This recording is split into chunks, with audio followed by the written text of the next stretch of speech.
अस्सलाम वालेकुम, मैं हूँ राजा लियाकत और आप मेरा ये वीलॉग अभी सुनेंगे चकवाल के वाले से है। लेकिन उससे पहले मैं ये बताना चाहता हूँ कि मेरा ये वीलॉग आपको फेसबुक के ऊपर, टिकटॉक के ऊपर और यूट्यूब के ऊपर तीनों जगह पे आपको मिलेगा। और आपसे दरख्वास्त है कि इसको फॉलो कीजिएगा, सब्सक्राइब कीजिएगा, शेयर कीजिएगा, लाइक कीजिएगा, पसंद आवे या ना आवे। और आज यास्मीन गार्डन में अक्सर मैं यहाँ आ जाता हूँ जब टाइम मिलता है। बड़ा खूबसूरत मौसम है, बादल हल्के हल्के छाए हुए हैं, बारिश तो नहीं है लेकिन मौसम बहुत अच्छा है, चेंज हो चुका है मौसम काफ़ी हद तक। लेकिन करप्शन का मौसम चेंज नहीं हो रहा। करप्शन 1947 से लेके आज 2025 भी ख़त्म होने वाला है। तो हर गुजरते साल के साथ करप्शन में बहुत ज़्यादा इजाफा हुआ। अच्छा, एक तो होती है ना हुकूमती लेवल के ऊपर करप्शन होती है। हुकूमतें दूसरे मुल्कों के साथ जो मुआहदे करती हैं, जो एग्रीमेंट्स होते हैं, उसमें किक बैक्स होती हैं। आपको पता है कि नेवल के चीफ जो है वो किक बैक्स के अंदर उनको सज़ा भी हुई। और इस तरह बहुत सारे सौदे होते हैं।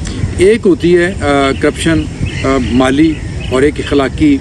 लेकिन ये जो नीचे वाली करप्शन होती है ना, जो माली इदारों के अंदर जहाँ पे पब्लिक के वास्ता पड़ता है, यकीन करें उसने हमारे मुआशरे को खोखला करके रख दिया है। मैं ये क्यों आज करने लगा हूँ? आज मैंने देखा कि चकवाल में जो रीजनल डायरेक्टर हैं खालिद मसूद रावलपिंडी के, वो उन्होंने गए हुए थे और खुली कचहरी लगाई थी बंद कमरे के अंदर। वो किसी मेरा ऑफिस का था, एक छोटा सा ऑफिस था, उसके अंदर उन्होंने खुली कचहरी का नाम दिया हुआ था कि ये खुली कचहरी है। खालिद साहब अच्छे आदमी हैं, मेरा उनसे रब्ता हुआ है। तो वो गए हुए थे तो वहाँ बहुत ज़्यादा शिकायत थी पुलिस के हवाले से और मुख्तलिफ दूसरे इदारों के हवाले से।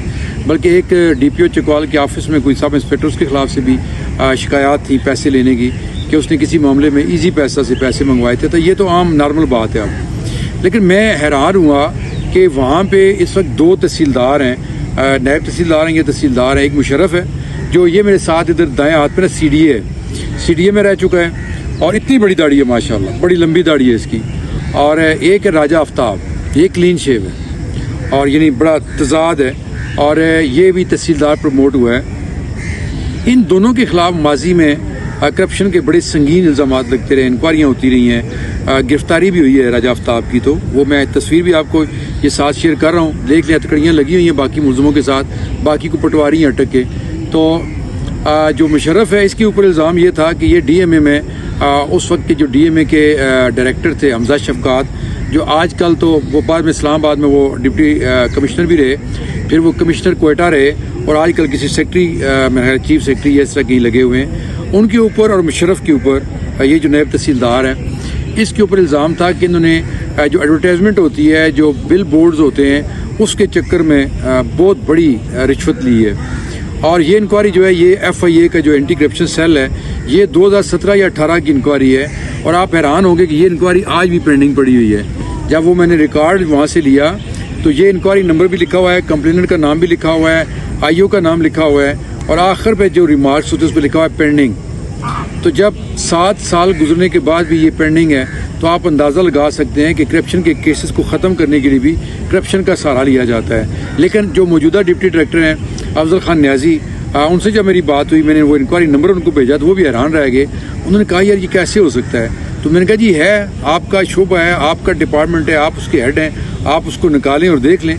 तो खैर उन्होंने कहा जी माजी का तो मैं जिम्मेदार नहीं हूँ, माजी में जो लोग भी रहे हैं किस वजह से वो रही है, लेकिन मैं इसको निकालूंगा और इस इंक्वायरी को मैं मंतकी इंजाम तक पहुँचाऊँगा।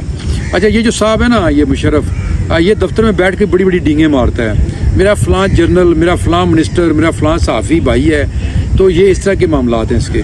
लेकिन इसकी करप्शन की कहानियाँ ज़बान ज़द आम हैं। लेकिन जहाँ पे ये खुली कचहरी हुई है ना बंद कमरे के अंदर, ये आज वाली, ये वहाँ से इसका ऑफिस जो है ना, तहसील ऑफिस, ये वहाँ से चंद फरलांग के फासले पर है।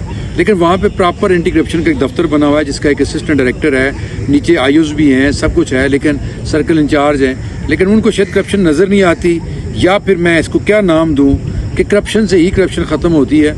बहरहाल एक तो ये होगा, एक हो गया राजा आफ्ताब। अब इसका आप देखें कि इसको मैंने अपनी आंखों से देखा अरेस्ट होते हुए इधर रावलपिंडी एंटी करप्शन के दफ्तर के अंदर। उस वक्त ये होता था पंच सड़की पे ऑफिस होता, आजकल तो शायद उधर चला गया डैला की तरफ। तो यहाँ होता था तो मेरे सामने इसको हथकड़ियाँ लगी थी।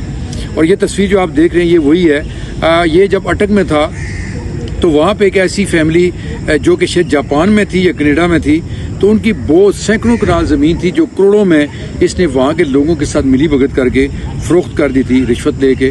तो उसमें ये गिरफ्तार हुआ था, इसको हथकड़ियाँ लगी थी, ये जेल गया था और अब मैं हैरान होता हूँ कि ये वहाँ से निकला और इसको मजीद तरक्की देकर नैब से तहसीलदार बना दिया गया है और अब ये चकवाल में धड़ल्ले से काम कर रहा है। किस तरह काम कर रहा है ये मैं आपको अगले किसी व्लॉग में बताऊंगा। एक केस है, तकसीम का केस है, जिसको 3 साल से भी ज़्यादा हो गया। आशम साहब होते थे डिप्टी कमिश्नर, उन्होंने फॉरवर्ड किया था एक खातून का केस डिवीजन का, तकसीम का।